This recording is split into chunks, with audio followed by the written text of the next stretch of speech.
Welcome to Eye on the Issues. Joining me now is Senator Lynn Hutchings of District 5 in Wyoming. Lynn, you've sponsored 4 bills for this session. Let's begin by talking about how is the session going?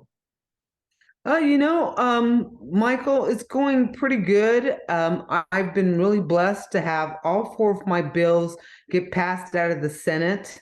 All 4 have sat in the House for quite a while, and they're just starting to move. So I'm pretty excited about that I'll be going over to the House committees next week and getting some of them hopefully out and on the floor.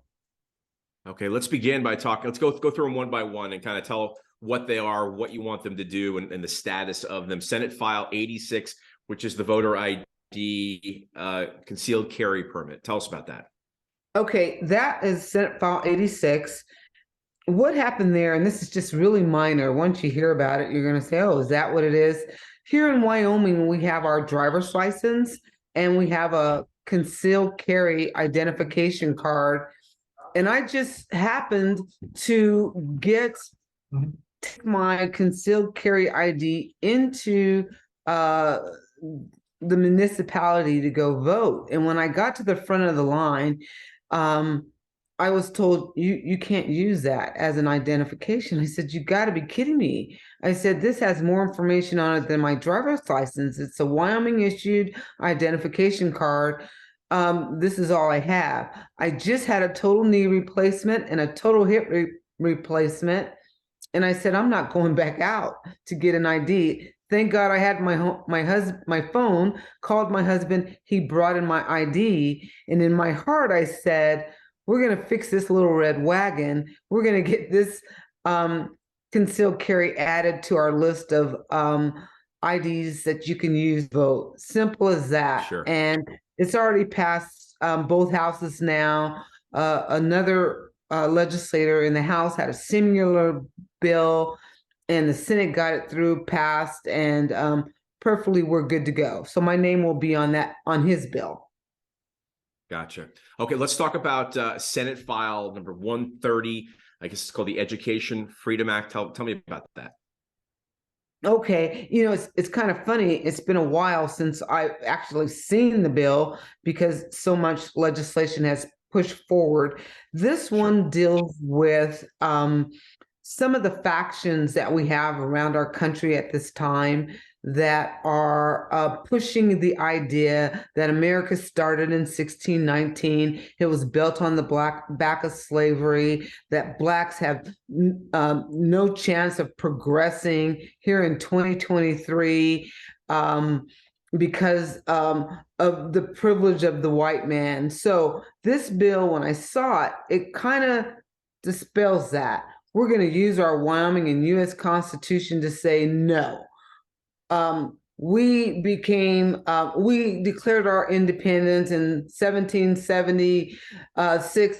Let's start there with America and how wonderful it is. So we're going to start with our Constitution, Wyoming's Constitution, teach the equality of man and women, and teach also that nothing that happened in the past from another race should be the fault of that particular race right now. The Education Committee chair here on the Senate side loved the bill. And the bill also allows you to talk about issues, the controversy, but you have to balance it. You can't just say, hey, this is what happened. So that bill got out of the Senate really nicely. It'll be heard in the Education Committee, I hope, next week. And I just really like the thought that Black kids can start getting educated and not have these thoughts in their mind that someone's getting a privilege over them.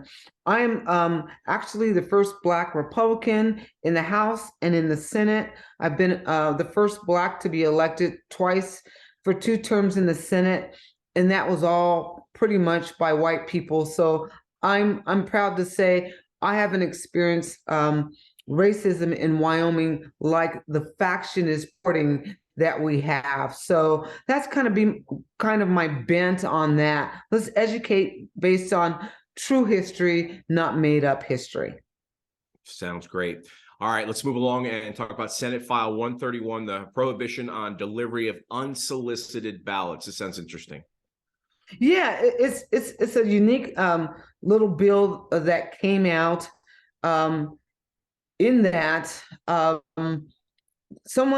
one of our candidates sent out a mailer. This is the biggest issue, and the mailer looked like an absentee ballot request form. And what that did is it caused an uproar. People thought that they were receiving an absentee ballot request form, and they actually filled them out and sent them in. And all the clerk will do is throw them away. So you have that confusion from people that, whoa, did I send in my ballot request form and just not get it? Do these people actually go out and vote? So what we want to do, that's just an example, not the focus, but an example of possible lack of integrity in our election system, where people may be coming out in groups. Let's say they go to a nursing home, they go to a church, they try to educate people on how to vote. They cannot bring stacks of absentee ballot request forms with them and start handing them out to the people. They actually have to be requested by the people before they are accepted, sent to the county clerk, and so on and so forth. Again, an election integrity issue. Gotcha. Okay. Now let's jump to Senate File 151, which is the Prescription Drug Transparency Act. Tell us about that. Well, this is huge. This is a nationwide issue. All 50 states are working on what we call pharmacy benefit manager reform. I'm going to have to do just a little reading to explain to you what this is about. Sure. Okay, the community pharmacy industry is a complex product-driven healthcare model that involves insurance companies, community pharmacies, drug manufacturers, and companies known as pharmacy benefit managers. The pharmacy benefit managers are responsible for managing an insurance company's pharmacy benefits by developing and administering a pharmacy network, developing a drug formulary, managing pharma rebates for drug placements on a formulary, collecting pharmacy payments from insurers, and transferring payments to pharmacies for medications previously dispensed by the patient. What's happened is the pharmacy benefit manager was kind of a go-between. Hey, we'll help you keep prices low, but they've evolved into now we're the boss. Now we're the insurance company. We are the pharmacy benefit managers are not only buying insurance companies, but insurance companies are buying pharmacy benefit managers. They are charging outrageous fees. They are doing what they call spread pricing. They are forcing companies, when they get insured with these pharmacy benefit managers, to say, hey, you're going to get your prescriptions via mail and mail only. And that could be a problem. So we're starting to see the small pharmacies drifting away because of that type of thing. The pharmacist may dispense a drug, and 4 months later, they get a letter from the PBM saying, hey, guess what? We may have paid you too much, so we want that money back. And it's like, you've already dealt with it. You've gotten your money. The people got their drugs. And now the pharmacy benefit manager is coming back asking for more. They do, let me see, there's another egregious act they do where they'll tell their insurers, hey, you have to go to this pharmacy to get your drugs and this one only, kind of bypassing several local pharmacies in the area. So you're choosing the big pharmacies like CVS, Walgreens, Walmart, so on and so forth, which the PBM owns. So there's a big conflict of interest. There's a lack of transparency on how much drugs really cost. The pharmacies are not allowed to know what's in their contract. Their contracts can change at any minute. And you look at me and you say, Lynn, what in the world are you talking about? That's exactly what I said. And I can't believe this is happening. But when you go into a pharmacy and you ask them, let me look at your records. You may have bought a drug, and I'm kind of exaggerating. For an example, you bought the drug for $1,000. The patient paid their copay, and then the insurance company paid their money, but the pharmacy benefit manager, let's say you paid $1,000, you may only get $300 for that drug. So our pharmacies are operating at a loss, not just on one drug, but almost on every single transaction on drugs they dispense. So this bill, we hope, will bring transparency. It'll stop some of these egregious actions and benefit the whole state. And so what's the status? Where does that bill stand right now? That bill will be going to the Revenue Committee next week, Tuesday at 8 a.m.